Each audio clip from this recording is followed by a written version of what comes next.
Hello everyone. So today we are going to start chapter 10, Force, Energy and Simple Machines.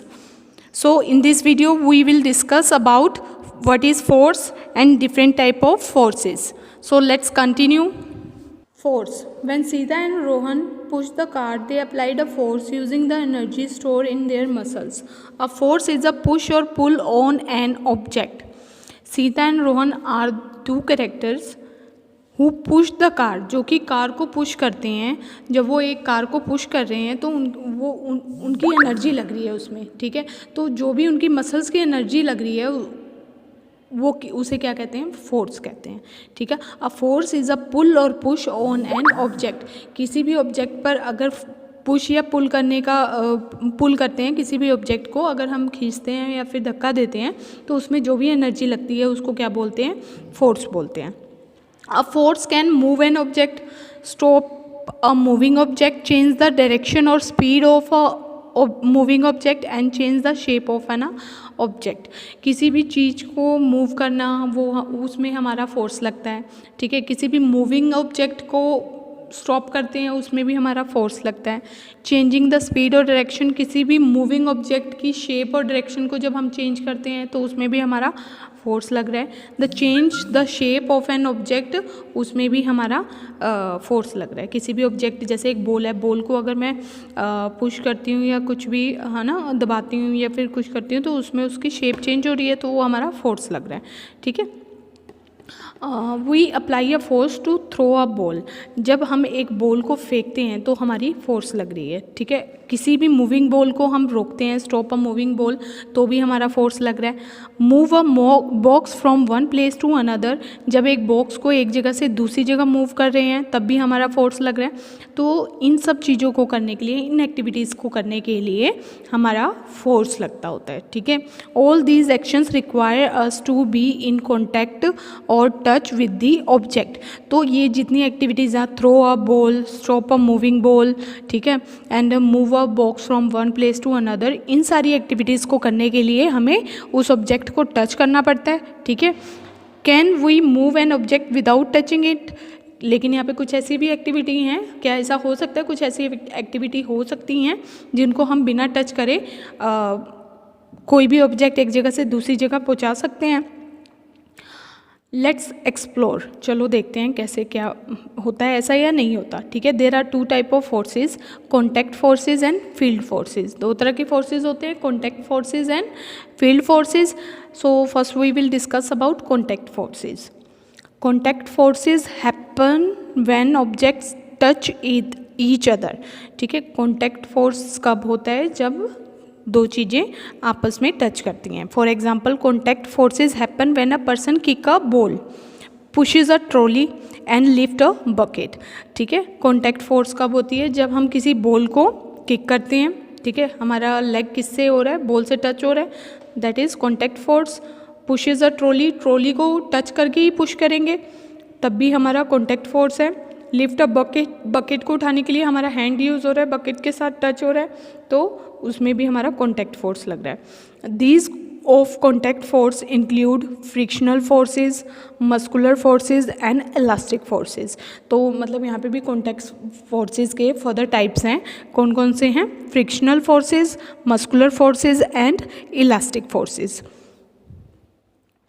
Now next is frictional force. Frictional force or friction. The other name of frictional force is friction, ठीक है. Frictional force is a force that acts between two objects that are in contact with each other, ठीक है. जो frictional force होता है वो ऐसा force होता है जो कि दो ऑब्जेक्ट्स के बीच में काम करता है और वो एक दूसरे से कॉन्टैक्ट करते होते हैं, ठीक है. इट स्लोज डाउन और stops the movement between two forces. ये क्या करता है, ये टू सरफेसेस के बीच में मूवमेंट्स को स्लो डाउन कर देता है या फिर रोक देता है, ठीक है. कैसे, दैट आर टचिंग इट, जो भी एक दूसरे को दो सरफेसेस टच कर रहे हैं ये उसकी मूवमेंट को स्लो कर देता है, ठीक है. फ्रिक्शनल फोर्स, जैसे कि rough surfaces cause more friction than the smooth ones. जो रफ सरफेस होता है, मतलब कि जिसका सरफेस रफ हो, वो क्या करता है, उसमें ज़्यादा फ्रिक्शन होती है as compare to the smooth surface, ठीक है. Uses of friction. The friction between tires of a car, scooter or bicycle and the road causes friction. This friction helps the vehicle to get a grip on the road. With no friction, the vehicle would just skid. Means जो vehicles के जो भी tyres होते हैं उनके बीच में और road के बीच में हमारा फ्रिक्शनल फोर्स क्या करता है, फ्रिक्शन कोज करता है, और इसी फ्रिक्शन की वजह से ग्रिप बनी रहती है रोड के साथ व्हीकल की. मीन्स ग्रिप मीन्स वो जब भी कोई गाड़ी रोड पे चलती है तो वो ग्रिप बना के रखती है और रोड के साथ स्मूथली मूव करती है. बट अगर ये फ्रिक्शन ना हो, with no friction the vehicle would just skid. अगर ये फ्रिक्शन नहीं होगी, फ्रिक्शनल फोर्स नहीं होगा टायर और रोड के बीच में, तो क्या होगा, हमारी जो गाड़ी है वो स्किप कर सकती है, स्किड कर सकती है, मतलब कि फिसल सकती है. ठीक है, या फिर एक्सीडेंट होने के चांसेस हो सकते हैं. ठीक है. Second is friction between the sole of our feet and the ground prevent slipping while walking. तो हमारा फ्रिक्शनल फोर्स का सेकेंड एग्जाम्पल क्या था, वॉकिंग. तो ये उसी के रिगार्डिंग है ये वाला point, friction between the sole of our feet and the ground. जो भी हमारी जब हम वॉक करते हैं, ठीक है, वॉक करते समय जो हमारी फीट है और जो ग्राउंड है उसके बीच में भी फ्रिक्शन होता है, फ्रिक्शनल फोर्स होता है. ठीक है, तो ये जो फीट और ग्राउंड के बीच में फ्रिक्शनल फोर्स है वो क्या करता है, हमें स्लिप होने से बचाता है. ठीक है, मीन्स वो जो फ्रिक्शनल फोर्स है वो हमारी फीट और ग्राउंड के बीच में ग्रिप बनाता है. जब भी हम चलते हैं तो वो ग्रिप बनाता है और ग्रिप से हम क्या होता है, स्मूथली चल सकते हैं. ठीक है, विदाउट स्लिपिंग, विदाउट स्लिप, मतलब कि मतलब जब हम वॉक कर रहे हैं तो हम बिना स्लिप हुए, है ना, स्मूथली चल सकते हैं वॉक पे. Think about how difficult it is to walk on slippery ice where the ice is little friction. ठीक है, अगर जैसे आइस के अंदर ना, जो आइस होता है उसके अंदर हम क्यों फिसलते होते हैं बार बार, क्योंकि आइस के अंदर जो फ्रिक्शन होता है, फ्रिक्शनल फोर्स होता है वो बहुत कम होता है, इसीलिए हम आइस पे स्मूथली नहीं चल सकते. ठीक है, हम आइस पे जब भी चलेंगे हम स्लिप हो जाएंगे. ठीक है, तो क्यों स्लिप हो जाएंगे, क्योंकि आइस और हमारे फीट के बीच में जो फ्रिक्शन होएगा वो बहुत कम होएगा. ठीक है. थर्ड एग्जाम्पल था हमारा राइटिंग विद द पेन और पेंसिल. ठीक है, जब भी हम कुछ राइट करते हैं तो हमारी पेंसिल के बीच में और जिस सरफेस पे हम राइट कर रहे हैं उसके बीच में भी क्या होता है, फ्रिक्शन होता है. ठीक है, तो writing with a pencil requires friction. जब भी हम कुछ राइट करते हैं तो उसमें भी क्या होता है, हमारा फ्रिक्शनल फोर्स होता है. You will not be able to hold a pencil in your hand without friction. जब भी हम कुछ राइट कर रहे हैं तो आप बिना फ्रिक्शन के पेंसिल को होल्ड भी नहीं कर पाओगे. ठीक है, it would slip out when you try to hold it to write. जब भी आप लिखने की कोशिश करोगे पेंसिल पकड़ के तो आपकी पेंसिल क्या हो जाएगी, स्लिप हो जाएगी. ठीक है, इसीलिए इन पेंसिल और पेपर और सरफेस जो भी जिसके ऊपर लिख रहे हैं उसके बीच में भी फ्रिक्शन होता है. ठीक है, इसीलिए हम पेंसिल से कुछ भी ईजिली लिख पाते हैं. ठीक है, and eraser also use friction to rub off pencil marks. जो पेंसिल मार्क्स होते हैं उनको रब करने के लिए हमें इरेज़र की ज़रूरत पड़ती है. तो इरेज़र और जिस चीज़ को रब करना है, ठीक है, उसके बीच में भी क्या होती है, फ्रिक्शन होती है, जिससे हम कोई भी चीज़ क्लीनली रब कर सकते हैं. ठीक है. Next topic is problems of friction. Friction causes things to wear out. जो फ्रिक्शन है उससे कुछ प्रॉब्लम्स भी हो सकती हैं फ्रिक्शनल फोर्स से. वो क्या प्रॉब्लम्स होती हैं, frictional cause things to wear out. Friction से क्या होता है, कोई भी चीज़ ईजिली फट सकती है. ठीक है, कैसे फट सकती है, for example the friction between the sole of our shoes and the ground cause the sole to wear out.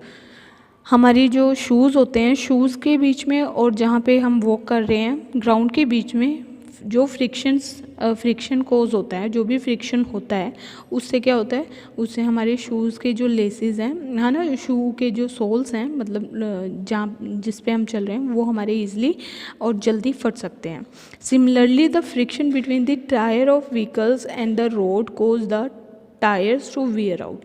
ऐसे ही जो टायर और रोड के बीच में जो फ्रिक्शन क्रिएट हो रहा है उससे क्या कोज हो सकता है, उससे क्या प्रॉब्लम हो सकती है, जो हमारे टायर्स हैं वो वियर आउट हो सकते हैं, वो भी हमारे घिस सकते हैं या फिर फट सकते हैं। ठीक है, फटते हैं, ऑब्वियस है कि वो फटेंगे। अगर जितना वो ज़्यादा चलेंगे उतनी ज़्यादा फ्रिक्शंस होती जाएंगी, उतनी ज़्यादा फ्रिक्शनल फोर्स लगती जाएगी, इसीलिए कुछ टाइम बाद जो वो टायर है वो घिस जाते हैं ना, तो वो क्या हो रहा है, फ्रिक्शन की वजह से वो चीज़ें घिसती जा रही हैं या फिर फट जाती हैं। ठीक है, the friction between machine parts that rub against each other causes wear and tear.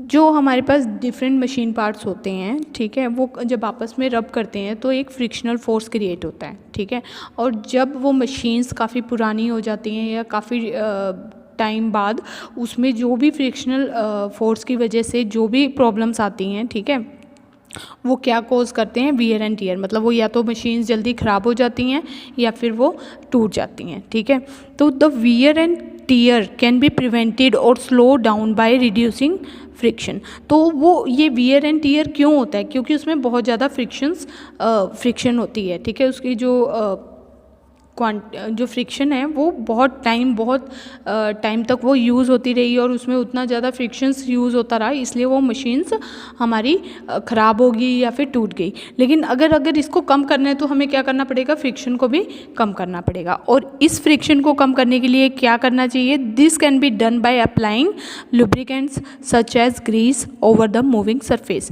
जो भी मशीन्स चल रही हैं उसके बीच में लुब्रिकेंट यूज़ करना चाहिए। लुब्रिकेंट्स क्या होते हैं, एक काइंड ऑफ ऑयल, या फिर ऑयल यूज़ करो या फिर ग्रीस यूज़ करो। ग्रीस होती है ना, मशीन्स वगैरह में लगाते हैं ताकि कोई भी मशीन स्मूथली वर्क कर सके। ठीक है, next is whenever you want to move an object friction can make the job more difficult. जब भी आप कोई ऑब्जेक्ट को मूव करना चाहते हैं तो फ्रिक्शन, अगर उसमें ज़्यादा फ्रिक्शन है तो क्या हो सकता है, वो ऑब्जेक्ट को मूव करना उतना ही डिफ़िकल्ट हो जाता है।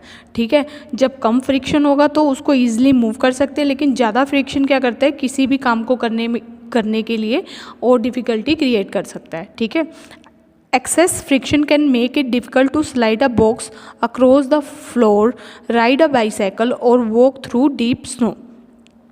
ठीक है, जब भी हम किसी बॉक्स को धक्का देते हैं तो उसमें जितना ज़्यादा फ्रिक्शन होएगा ना उतना ही डिफ़िकल्ट होएगा उस बॉक्स को आगे मूव करना। ठीक है, जब हम कोई साइकिल चलाते हैं तो अगर उस साइकिल के अंदर फ्रिक्शन ज़्यादा है, साइकिल को मूव करते समय उसके फ्रिक्शन ज़्यादा है, मीन्स अगर हम किसी ऊंचाई पे साइकिल चला रहे हैं, ठीक है, तो उसमें फ्रिक्शन ज़्यादा यूज़ हो रही है, तो उस फ्रिक्शन ऊंचाई पे चलाएंगे वहाँ पे फ्रिक्शन ज़्यादा यूज़ हो रही है, तो ऊंचाई पे हम साइकिल हमें हमारा उतना फोर्स लगेगा। ठीक है ना, तो वहाँ पे भी फ्रिक्शन की क्वांटिटी क्या है, ज़्यादा है। और जब हम डीप स्नो में चलते हैं, जैसे जो होता है ना स्नो, ठीक है, काफ़ी सारी स्नो होगी, बर्फ़ स्नो होती है ना, पहाड़ी इलाकों में जो स्नो होती है वहाँ पे अगर हम स्नो में चलते हैं तो वो स्नो में चलना उतना ही डिफ़िकल्ट होता है। ठीक है, क्यों उतना डिफ़िकल्ट होता है, क्योंकि उसमें फ्रिक्शन की क्वांटिटी क्या होती है, ज़्यादा होती है। अगर हम प्लेन सरफेस पे चलते हैं वहाँ पे हम ईजिली चल सकते हैं, लेकिन स्नो में हमारी स्पीड कम हो जाती है, क्योंकि वो क्या करती है, फ्रिक्शन स्नो के बीच में और हमारे फीट के बीच में जो फ्रिक्शन है वो क्वांटिटी बहुत ज़्यादा होती है, इसलिए हमें चलने में भी प्रॉब्लम होती है। ठीक है, the next is the friction between moving machine parts generate heat, this heat can damage the machines. तो ये प्रॉब्लम्स की बात कर रहे हैं, तो वही है कि मशीन्स के पार्ट्स के बीच में जो भी मशीन्स चलती हैं तो फ्रिक्शन ज़्यादा होने की वजह से हीट जनरेट होती है। ठीक है, जब मूविंग मशीन्स होती हैं ना, मूविंग मशीन्स जब ज़्यादा लगातार चल जाती हैं तो वो उतनी ही ज़्यादा फ्रिक्शन क्रिएट करती है, फ्रिक्शनल फोर्स क्रिएट करती हैं, और कई बारी उस फ्रिक्शनल फोर्स की वजह से हीट जनरेट होती है, और उस हीट जनरेट होने की वजह से क्या हो सकता है, कई बारी मशीन्स को भी डैमेज हो सकता है। ठीक है, मशीन्स ख़राब हो सकती हैं। ठीक है, next topic is muscular force. Muscular force happens when we push or pull something using our muscles. Muscular force कब होता है, जब हम कोई भी चीज़ पुश करते हैं या फिर पुल करते हैं। ठीक है, तो क्या अपनी मसल्स की हेल्प से, जब भी हम अपनी मसल्स का यूज़ करके कोई भी चीज़ खींच रहे हैं या धक्का दे रहे हैं तो हमारा मस्कुलर फोर्स लगता है। ओपनिंग द डोर को ओपन कर रहे हैं तो हमारा हैंड मूव हो रहा है और हमारी मसल्स यूज़ हो रही हैं। ठीक है, that is muscular force. Kicking a football को किक करने के लिए भी हमारी मसल्स यूज़ हो रही हैं, that is also a muscular force. Picking an apple, apple को उठाने के लिए मस्कुलर फोर्स यूज़ हो रही है। Pushing a box on floor, floor पे कोई बॉक्स पड़ा है उसको धक्का देने के लिए हमारी मस्कुलर फोर्स यूज़ हो रही है। And lifting a weight are example of muscular force. ठीक है। Elastic force, when a stretched rubber band is release it snaps back to its original shape. जब हम एक रबर बैंड को स्ट्रेच करते हैं और फिर उसको रिलीज़ करते हैं तो वो अपनी ओरिजिनल शेप में वापस आ जाता है। वाई डज इट हैपन, ये ऐसा क्यों होता है? When the rubber band is stretched it resist the change in its shape. ठीक है, जब हम कोई रबर बैंड को स्ट्रेच करते हैं तो वो अपनी ओरिजिनल, जो उसकी ओरिजिनल शेप है वो उससे चेंज होके अपनी वो उससे चेंज हो जाता है। मतलब वो अगर पहले तो अपनी ओरिजिनल शेप में है लेकिन उसको स्ट्रेच करेंगे तो वो चेंज कर रहा है अपनी शेप। ठीक है। The rubber band exerts a force in the opposite direction called elastic force. तो वो ऐसा क्यों होता है? एक जो रबर बैंड है उस पर एक फोर्स लग रही है, ठीक है, और वो फोर्स अपोजिट डायरेक्शन में लग रही है। अपोजिट डायरेक्शन की वजह से वो क्या हो रहा है, उसको क्या बोला जाता है? अपोजिट डायरेक्शन की वजह से वो अपनी हाँ, वो जो फोर्स है अपोजिट डायरेक्शन में लग रही है उसको क्या बोलते हैं? इलास्टिक फोर्स बोलते हैं। The elastic force cause the rubber band to return to its original shape. जो इलास्टिक फोर्स है वो क्या करता है? वो इलास्टिक फोर्स जो है वो रबर बैंड को अपनी ओरिजिनल शेप में आने के लिए वो इलास्टिक फोर्स यूज़ हो रही है। Once the external force is remove, जब वो एक्सटर्नल फोर्स रिमूव की जा रही है, मीन्स जब एक्सटर्नल फोर्स रिमूव हो जाती है तो जो इलास्टिक फोर्स क्या करती है, वो रबर को अपनी ओरिजिनल शेप में लेके आती है। ठीक है। जब एक्सटर्नल फोर्स को, मतलब जब हम उसको खींच रहे हैं तो वो क्या है?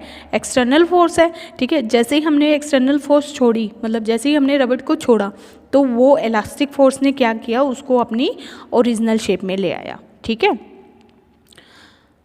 तो अ बो स्ट्रिंग, ठीक है, एक बो स्ट्रिंग यानी तीर कमान जो होता है, ठीक है, एक तीर कमान है। A rubber band, a spring and a bungee jumping cord are example of elastic force. ठीक है। एक बो स्ट्रिंग होगी, जैसे तीर कमान को ऐसे पहले पीछे खींचते हैं। ठीक है। तीर कमान जो होता है वो कमान होती है, जो कमान के रबर को ऐसे पीछे खींचा, वो पीछे गया, वो कौन सी फोर्स है? वो उसके अपोजिट डायरेक्शन में है। ठीक है। जैसे ही उसको छोड़ा, इलास्टिक फोर्स ने क्या करा? उस कमान की जो बैंड है उसको अपनी ओरिजिनल शेप में ले आया। ठीक है। रबर बैंड का हमने कर लिया, रबर बैंड को जैसे ही खींचेंगे वो अपोजिट डायरेक्शन में हुआ। ठीक है। बट इलास्टिक फोर्स ने क्या किया? उसको अपनी ओरिजिनल शेप में ले आया। जैसे ही हमने वो रबर बैंड को छोड़ा, ठीक है, अपोजिट फोर्स को छोड़ा, तो वो अपनी ओरिजिनल शेप, इलास्टिक फोर्स ने क्या किया? उसको अपनी ओरिजिनल शेप पे ले आया। ऐसे ही बंगी जंपिंग क्या होती है? जो एक देखा होगा, हम हिल स्टेशंस पे जाते हैं तो वहाँ पहाड़ों के ऊपर से हम क्या करते, मतलब बंगी जंपिंग होती है, ऊपर से एक पैर में बांध दिया जाता है, वो दोबारा वो हम ऐसे नीचे जाते हैं। ठीक है। नीचे से ऊपर से धक्का दिया जाता है और वो पैरों में रस्सी बांधी होती है, वहाँ से नीचे जंप करते हैं और वापस हम फिर से, मतलब वो रस्सी वापस उसी पोजीशन में हम आ जाते हैं। तो ऐसा ही कुछ होता है बेटा। ये सारे एग्जांपल्स हैं, ये हमारे किसके एग्जांपल हैं? इलास्टिक फोर्स के। ठीक है। They exert elastic force when an external force try to change their shape और साइज। सेम वही है कि इलास्टिक फोर्स क्या करता है? अपनी एक्सटर्नल, जब भी एक्सटर्नल फोर्स जब भी रिमूव होता है तो वो इलास्टिक फोर्स उसको अपने ओरिजिनल शेप में लाने की कोशिश करता है। ठीक है। So next is field forces. Field forces happens when two objects interact without touching each other. बेटा अभी तक हमने इलास्टिक फोर्स तक जितना भी पढ़ा वो हमारा कौन सा था? वो हमारे कॉन्टैक्ट फोर्सेस थे। कॉन्टैक्ट फोर्सेस में क्या होता था? जब दो ऑब्जेक्ट आपस में टच करते थे। नाउ ये हमारा कौन सा है? जब दो ऑब्जेक्ट आपस में टच नहीं कर रहे और फिर भी हमारी फोर्स यूज़ हो रही है, तो वो कौन सी होगी? फील्ड फोर्स होगी। ठीक है। तो ये फील्ड फोर्स क्या होती है? ये कब होती है? Field force happens when two object interacts without touching each other. ये फोर्स तब होती है जब दो चीज़ें इंटरेक्ट करती हैं बिना एक दूसरे को टच किए हुए। कैसे? Field force can create a push और पुल इवन एट अ डिस्टेंस। अगर फील्ड फोर्स क्या होती है? जब हम कोई भी चीज़ को पुश और पुल करते हैं एक दूरी से भी ना, मतलब डिस्टेंस से भी, तो वो हमारी क्या होती है, फील्ड फोर्स होती है। जैसे example of field force include gravitational force and magnetic force. ठीक है, मैग्नेटिक और ग्रेविटेशनल फोर्स कौन सी है आपकी, वो फील्ड फोर्स है। जैसे ग्रेविटेशनल फोर्स क्या होती है, when an apple detached from a tree, जब एक एप्पल ट्री से गिरता है, it is pulled by the earth towards its surface. तो वो एप्पल जो ऊपर से गिर रहा है, वो उसको कौन अपनी तरफ पुल कर रहा है, कौन अपनी तरफ खींच रहा है, अर्थ। ठीक है, अपनी सरफेस की तरफ अर्थ खींच रहा है, तो वहाँ पे कौन सा फोर्स लग रहा है, ग्रेविटेशनल फोर्स। ठीक है, तो इसमें किसी ने किसी को टच नहीं किया। ठीक है, अर्थ के सरफेस ने एप्पल को टच नहीं किया, लेकिन फिर भी वहाँ पे कौन सा फोर्स है, ग्रेविटेशनल फोर्स है। ठीक है, this force with which earth pulls everything towards its surface is called earth's gravitational force और gravity। तो कोई भी ऐसी चीज़, जैसे अगर हम बॉल को उठा के ऊपर फेंका, बॉल ऊपर से नीचे अपने आप गिर जाएगी अर्थ के सरफेस, तो अर्थ क्या कर रही है, इन चीज़ों को अपनी तरफ खींच रही है। तो ये सारी कोई भी ऐसी चीज़ जहाँ पे अर्थ अपनी तरफ कोई भी चीज़ खींचती है, जिससे हम उसको क्या कहते हैं, उसको ग्रेविटेशनल फोर्स कहते हैं। जैसे कि अगर हम चल रहे हैं, ठीक है, या कोई भी चीज़ ऊपर से गिरते, अगर हम कोई चीज़ ऊपर फेंकते हैं तो वो सीधी आके किस पे गिरेगी, अर्थ पे गिरेगी ना। ठीक है, या छत के ऊपर से कोई कूदता है, ये तो नहीं कि छत पे से अगर कोई चीज़ गिरते हैं वो ऊपर की तरफ तो नहीं जाती ना, आसमान की तरफ, वो कहाँ किसकी तरफ गिरती है, वो अर्थ की तरफ गिरती है। तो क्यों गिरती है, क्योंकि अर्थ और उस ऑब्जेक्ट के बीच में क्या है, ग्रेविटेशनल फोर्स है, और इसी ग्रेविटेशनल फोर्स को ग्रेविटी भी कहा जाता है।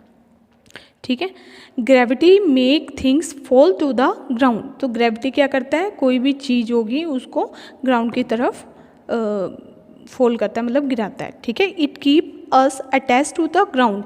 यही ग्रेविटेशनल फोर्स ने ही हमको ग्राउंड से अटैच कर रखा है। ठीक है, हमारे बीच में और अर्थ के बीच में क्या है, ग्रेविटेशनल फोर्स है, जिसकी वजह से हम अर्थ पे अटैच है। नहीं तो अगर ये ग्रेविटी ना होती, ग्रेविटेशनल फोर्स ना होता, तो हम सारे हवा में उड़ रहे होते। ठीक है ना, जैसे कि अब मून पे लोग जाते हैं, वहाँ पे देखा है ना, ऐसे उड़ते रहते हैं। क्यों उड़ते हैं, क्योंकि मून पे ग्रेविटी क्या है, कम है, बहुत कम है। ठीक है, इसलिए वो उड़ते रहते हैं। It also holds the atmosphere in place. ये एटमॉस्फेयर को भी अपनी जगह पे होल्ड कर रखा है इस ग्रेविटी ने। ठीक है, the force of gravity also exist on the moon. जो फोर्स ऑफ ग्रेविटी है वो मून पे भी है, but it is not as strong as it on the earth. लेकिन वो इतनी स्ट्रॉन्ग नहीं है जितनी कि अर्थ पे स्ट्रॉन्ग है। मैंने बोला ना कि मून पे लोग हवा में उड़ते हैं, वो क्यों उड़ते हैं, क्योंकि वहाँ पे जो ग्रेविटी है, ग्रेविटेशनल फोर्स है, वो बहुत ज़्यादा नहीं है। ठीक है, लेकिन अर्थ पे जो है वो ग्रेविटेशनल फोर्स बहुत ज़्यादा है, इसलिए वहाँ पे अर्थ पे लोग ईजिली मूव कर पाते हैं हमारी अर्थ के ऊपर। ठीक है, अगर ये ग्रेविटेशनल फोर्स ना होता तो हम क्या होते, हम हवा में उड़ रहे होते। ठीक है, this is because the moon is much smaller than the earth. इसी कारण से जो मून है वो बहुत छोटा है अर्थ के कंपैरिजन में। ठीक है, last topic of today, magnetic force. Make a magnet towards some paper clip और आयरन नेल्स। कुछ मैग्नेट्स हम लेंगे और उनको जब पेपर क्लिप्स और आयरन नेल्स के आसपास, आयरन नेल्स मतलब कील्स के आसपास हम जब लेके आएंगे, ठीक है, द पेपर क्लिप और iron nails get pull towards the magnet and stick to it. ठीक है, जब मैग्नेट को हम पेपर क्लिप्स के पास या आयरन नेल्स के पास लेके आएंगे तो आयरन नेल्स और पेपर क्लिप्स क्या हो जाएंगी, वो मैग्नेट से स्टिक हो जाएंगी, चिपक जाएंगी। This force with a magnet pulls some materials towards itself is called magnetic force. तो जब भी मैग्नेट कोई फोर्स लगाती है, कोई अपनी तरफ कोई चीज़ खींचने के लिए, तो उसको क्या बोलते हैं, मैग्नेटिक फोर्स बोलते हैं। ठीक है, so thank you and have a nice day.